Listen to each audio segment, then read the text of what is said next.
Hello everyone, Drew the 90s guy here. Before we get the video started, I really wanted to give a big thank you for those of you who have supported the channel when I relaunched it a few months ago. Since then, we have reached 40 subs, and I can't thank you enough for supporting the additional content that I've created. So a few months ago, I made a video talking about Banjo-Redooie, the potential remake of the original N64 Banjo-Kazooie games. As I said back then, it is my belief that a remake of these games is the best way to reintroduce these characters. If you haven't seen it yet, I'll leave a link for it in the description down below. Back then, I was fairly optimistic that Rare was actually working on a new game, and that it would possibly be reintroduced soon, like in the Xbox Game Showcase that they had back in July. It made a bit of sense because they were introducing the new Xbox console, and I thought that maybe it would be a good time to bring back Banjo-Kazooie. But as we saw back then, no new game was announced, leaving us all to wonder just what the future of the series is. At least right now, it seems that Rare only views these N64 icons as legacy characters.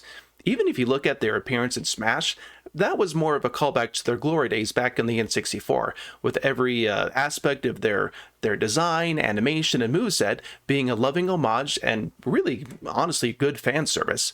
It was a remarkable level of cooperation between Microsoft and Nintendo that led to something truly great, and I'm honestly ecstatic that they exist again at some level. That being said, I can't help but feel that at least right now in the eyes of Rare, Smash is just a pleasant retirement home for Banjo-Kazooie, a playable museum of sorts to celebrate their past achievements. And while I am forever grateful that their importance was acknowledged by coming to Smash, the fact of the matter is that these characters and this amazing world that Rare created are just too good to leave on a shelf. No offense. Even Sakurai himself seems to understand what these characters mean to us. I mean, look at that smile. A new game is still very much needed, but the question is, who is willing to do so? Sadly, the answer to that question does not appear to be with Rare themselves. At the moment, they seem to be occupied with other projects like Everwild, and they have stubbornly shown no desire to return to the franchise. To try to explain why that is, we're going to need to go back a little bit here. So, after the release of Banjo-Tooie in 2000 and in the years leading up to Nuts and Bolts in 2008, the core Banjo team was still very much intact. However, after making 3 collectathon platformers for the N64, it is understandable that they wanted to take a break from that style of game. Greg Mayles, the lead designer of the series, has explained that the team actually experimented with 3 different ideas for a new Banjo game before finally settling on what became known as Nuts and Bolts. Because the gameplay was so radically different from previous entries, it is often blamed for killing the series. But I think it is important to note that, for good or for bad, this is the game that Rare chose to make, not Microsoft. The creators of Banjo-Kazooie simply wanted to try something different. That being said, Banjo-Kazooie Nuts and Bolts was not a very successful game, at least by the standards set from the first two. Perhaps even more important is the fact that most of the core team that helped create the series are no longer working at Rare, a lot of them gradually leaving after Nuts and Bolts. This includes people like character designers Steve Mayles and Ed Bryant, as well as music composer Grant Kirkhope. They were a huge part of what made the series as special as it was, and those currently at Rare have entirely different game design philosophies. So, as much as I would love for Rare to make a new Banjo-Kazooie game themselves, I'm not sure if they currently have the desire or even the ability to do so. So while I understand and respect the decision of a developer to choose the projects that they wish, I hope that Rare and Microsoft realize that even if they don't make it themselves, trusting a new developer can be a way to reintroduce these characters without having to use some of their own resources. Most recently, they actually tapped Dlala Studios to reboot the Battletoads series. The game was a critical and commercial success, and it does appear that slowly but surely, with things like Banjo-Kazooie appearing in Smash and now a new Battletoads game, it looks like Rare is starting to recognize the marketable value of their amazing IPs. So if Rare does find another studio to develop Banjo-Kazooie, who should it be? I think that there are a number of very qualified developers who would be ecstatic to take the reins. So let's get the most obvious choice out of the way first, which is Playtonic Games. Founded in 2014, Playtonic Games is a dream team of former Rare team staff like Chris Sutherland, Steve Mayles, and Mark Stevenson. In the same year, they launched a successful Kickstarter campaign to fund Yooka-Laylee, a spiritual sequel to Banjo-Kazooie, raising $1 million in only 24 hours. The game finally released in 2017, and while it did have some flaws and wasn't quite the return to glory fans were looking for, it did give the new studio practice and additional funds to make a much better game. In 2019, Yooka-Laylee and the Impossible Lair was released to nearly universal acclaim. A 2D platformer in the vein of Donkey Kong Country mixed with overworld adventure elements, this was actually the game that convinced me that Playtonic is capable of capturing that old rare magic. I actually think if they were to try again with another 3D platformer, they could iron out the flaws of the original game and create something to finally scratch that itch for a new Banjo game. Because of their close connections with the Banjo-Kazooie games, Playtonic games would be the ideal candidate to helm a new title. They have a first-hand understanding of these characters and their worlds and the type of humor. Steve Mails and Ed Bryant could create new characters for the series. Grant Kirkhope is actually already a contributor to Playtonic, so the puzzle pieces are really all in place, so to say, and all that's really needed is a go for Microsoft. Surprisingly, though, this has not yet come to fruition. As a matter of fact, Playtonic has had to deny in several occasions that they are currently working on a new Banjo-Kazooie game. Last November, they said, "While we would love to work with the Baron Bird again, that ball isn't in our court.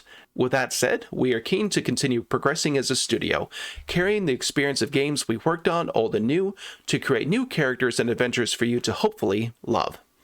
So a big question a lot of us have asked is, why haven't they been approached yet? They really seem like the perfect candidates. I think the reasons could actually be good for the future of the series. For one, I think that there is a small possibility that they actually could still be working on a new game themselves.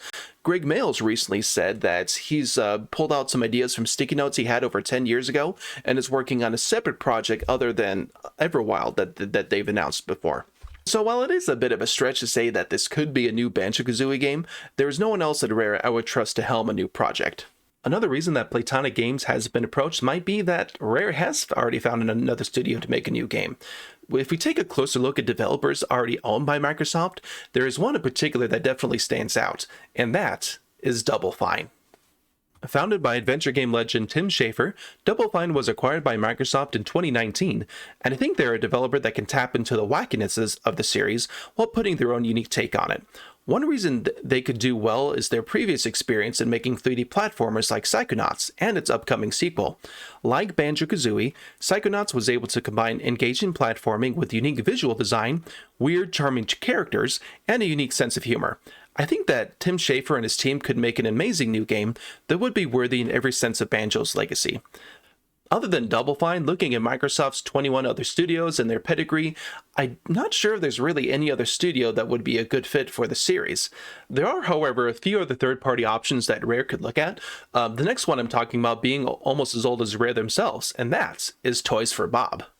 Starting in 1989, Toys for Bob has spent a long time making video games, and most recently proved they're able to revive a 90s cartoon mascot with the recent release of Crash Bandicoot 4, It's About Time. Beyond that, they also did contribute to the Crash Insane trilogy and Spyro Reignited trilogy, showing they have an understanding of bringing colorful, vibrant characters and worlds to life. They also created Skylanders, one of the best-selling series of all time. In the end, they've demonstrated plenty of experience in crafting action platforming titles, and Banjo-Kazooie would be a very natural option. Now, the last developer I wanted to talk about is by far the most unlikely, and it is because they're technically owned by Nintendo. Now, before you go immediately dismissing the idea, hear me out a little bit here. I think that we've really seen in these last few years a pretty remarkable level of cooperation between Microsoft and Nintendo. We, of course, did recently get Banjo-Kazooie and Smash. Microsoft has lent Nintendo a number of their properties like Minecraft, and as we all saw, even Minecraft Steve of all characters was brought into Smash. The chance is admittedly pretty small, and Microsoft does have easier options to work with as far as additional developers, but if they were to work with Nintendo, there's one studio in particular that I think would be perfect for the job. Purchased by Nintendo in 2001, I think that Retro Studios is a great option because they have already proven they can successfully revive a series previously developed by Rare. After a long 14-year hiatus, Donkey Kong Country Returns was released for the Nintendo Wii, followed by Donkey Kong Country Tropical Freeze in 2014. While both of these games had Rare's original design at its core, Retro Studios managed to expand and even arguably improve on what was already done before. We also can't mention Retro Studios without talking about the Metroid Prime series. The fledgling studio was given the enormous task of translating Metroid into a 3D world, and they knocked that out of the ballpark with 3 incredible games. Given their proven expertise at creating 3D worlds and platformers, they would truly be a match made in heaven for bringing back the bear and bird, although they probably would need to bring in some extra help to get the personality and humor down. In the end, this is a bit of a pipe dream, but that is how Banjo got its start, so I'm throwing it out there.